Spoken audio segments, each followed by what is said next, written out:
अगर आईएमएफ ये ना भी कहे तो हमें पाकिस्तान के अंदर निजकारी करनी चाहिए। निगरान हुकूमत के पास वक्त भी थोड़ा है, उसके पास मैंडेट भी नहीं, उसके पास सिर्फ एक रास्ता है कि वो आईएसको को, वो फेस्को को और वो लेस्को को, इन तीनों कंपनीज को पहले स्टॉक मार्केट पे लिस्ट करें।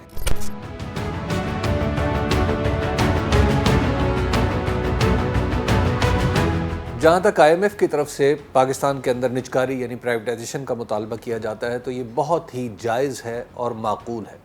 यानी ये इतना जायज़ और माकूल मुतालबा है कि अगर आईएमएफ ये ना भी कहे तो हमें पाकिस्तान के अंदर प्राइवेटाइजेशन यानी निजकारी करनी चाहिए और पाकिस्तान की जितनी भी वो कंपनीज़ जो नुकसान में हैं या फ़ायदे में हैं, जो गवर्नमेंट के हाथों में हैं, इनको हमें प्राइवेट सेक्टर में देना चाहिए। अब यहाँ पर सवाल पैदा ये होता है कि क्या उठा के सारी कंपनीज जो है हम किसी को बुला के अपने किसी दोस्त को उसको दे दें? ऐसा नहीं हो सकता। पाकिस्तान के अंदर प्राइवेटाइजेशन जिस वजह से कंट्रोवर्शियल हुई है वो उसकी बुनियादी जो सबब है उसका वो ये है कि इसके अंदर शफाफियत पूरी तरह इंश्योर नहीं की जा सकी। मैं आपको इसकी एक मिसाल देता हूँ कि जब पाकिस्तान स्टील मिल की निजकारी हो रही थी यानी इसको बेचा जा रहा था तो उस वक्त जिस कंसोर्शियम ने इसको ख़रीदा था तो उसके ऊपर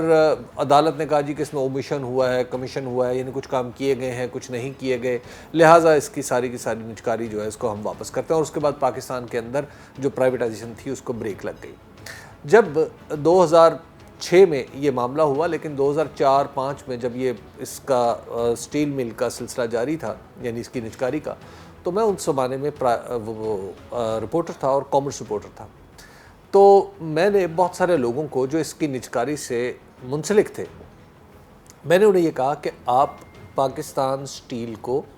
आप स्टॉक एक्सचेंज पे लिस्ट कर दें, यानी पहले ये कंपनी स्टॉक एक्सचेंज पे लिस्ट हो जाए और मार्केट डिटरमिन करे कि इसकी शेयर प्राइस क्या है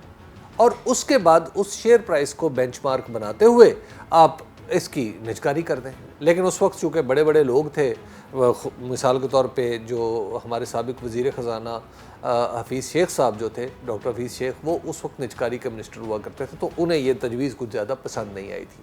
तो नतीजा वही निकला जो हम सब एक्सपेक्ट कर रहे थे कि अल्टीमेटली ये इसके ऊपर सवालिया निशान उठेंगे और बहुत सारे लोग ये कहेंगे कि ये इसके अंदर कहीं करप्शन हुई है। तो आज भी अगर निजकारी करनी है तो निजकारी ख़ास तौर पर बिजली की कंपनीज़ हैं, मिसाल के तौर पे फेस्को है, लेस्को है, आईएसको है, पेस्को है यानी पेशावर इलेक्ट्रिक सप्लाई कंपनी है, बहुत सारी सैपको है सिंध में यानी सखर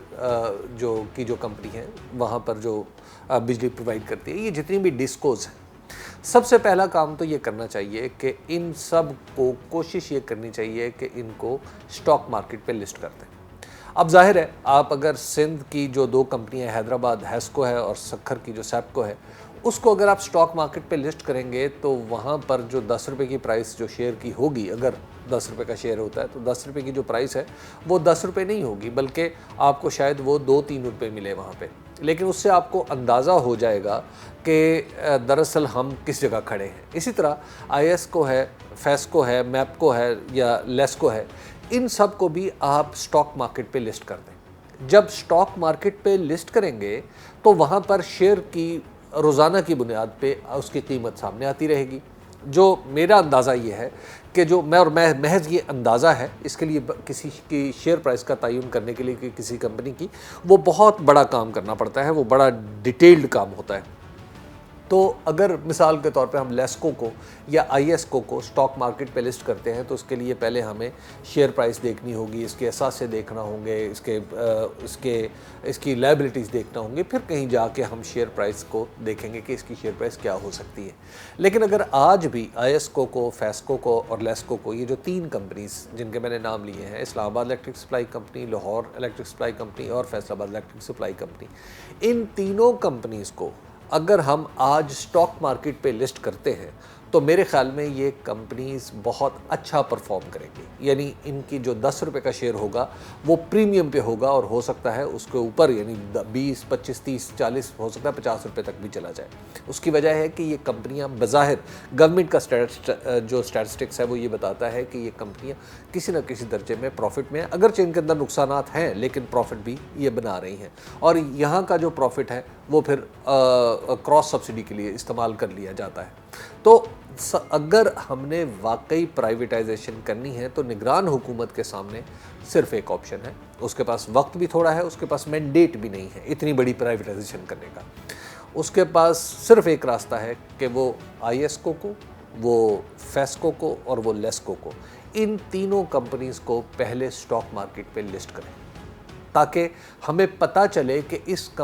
इन कंपनियों की शेयर प्राइस क्या है। जिस तरह ओजीडीसी की शेयर प्राइस हमें पता है, और अगर आज हम बेचें तो उस पर कोई एतराज़ नहीं करेगा कि हाँ जी आपने ब्लॉक सेल की है या कंपनी के शेयर्स बेचे हैं, जिस भी अंदाज में किया उस पर कोई एतराज़ नहीं करेगा। पीपीएल के शेयर्स का हमें पता है कि उसके रोज़ाना की बुनियाद पे ट्रेड हो रहे हैं, पीएसओ का हमें पता है कि उसका भी रोज़ाना की बुनियाद पे स्टॉक एक्सचेंज के अंदर ट्रेड होता है। लेकिन जब आईएसको, फेस्को और लेस्को, ये जो कंपनी है जिनके बारे में एक तासुर है कि ये प्रॉफिटेबल कंपनियां हैं, तो फिर हमें पता होना चाहिए कि इनकी शेयर प्राइस क्या है। और क्योंकि ये किसी की ज़ाती तो नहीं है, अनवारुल्लाह काकड़ साहब जो हमारे निगरान वज़ीर आज़म है उनकी कोई ज़ाती कंपनी तो है नहीं, ये तो पूरे पाकिस्तान की कंपनियां हैं, तो लिहाजा इनको स्टॉक एक्सचेंज पे लिस्ट करवाएं। दूसरी बात इस हवाले से हमें ये जहन में रखनी चाहिए कि इस तरह ना सिर्फ शफाफियत पैदा होती है, बल्कि ये जो बड़ी बड़ी कंपनीज़ हैं, इतनी बड़ी कंपनीज़ आप सिंपल उठा के किसी को दे दें किसी के हाथ में, तो वो तो बहुत बड़ी बड़ी मोनोपोलीज पाकिस्तान में वजूद में आ जाएंगी। तो उसका भी बेहतर हल ये होगा कि इन कंपनीज़ के ज़्यादा से ज़्यादा शेयर्स जो हैं वो मार्केट में फ्लोट किए जाएं। और इनिशियली अगर हम 10% इन कंपनियों के स्टॉक एक्सचेंज के अंदर शेयर्स फ्लोट करते हैं, तो जहां पे हमारी स्टॉक मार्केट बहुत बेहतर होगी, वहां पे हमें यह भी पता चलेगा कि पाकिस्तान एक ज़्यादा शफाफ रास्ते पर चल पड़ा है, और पाकिस्तान के अंदर जो होने वाली प्राइवेटाइजेशन है इन कंपनियों की, बिलखुसूस एनर्जी सेक्टर में, तो वो भी बड़ी शफाफ होगी और उस पर कल किसी को एतराज़ भी नहीं होगा।